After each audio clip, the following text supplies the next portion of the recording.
Presiden Prabowo Subianto memerintahkan TNI Angkatan Laut untuk membongkar pagar laut di wilayah Kabupaten Tangerang pada Sabtu 18 Januari.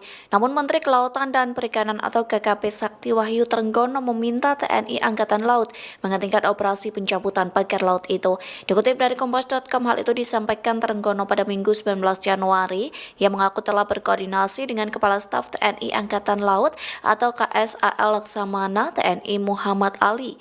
Pihaknya menilai pagar laut yang membentang sekira 30 km tak seharusnya dicabut.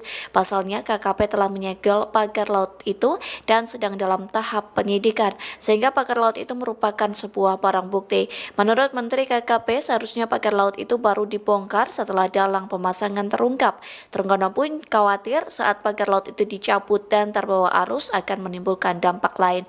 Sementara staf sus KKP Doni Ismanto Darwin mengapresiasi peran aktif TNI AL mendukung kepentingan nasional sektor kelautan dan perikanan. Namun ia menyayangkan pembongkaran pagar laut itu tanpa koordinasi dengan KKP. Download Tribun X sekarang, menghadirkan lokal menjadi Indonesia.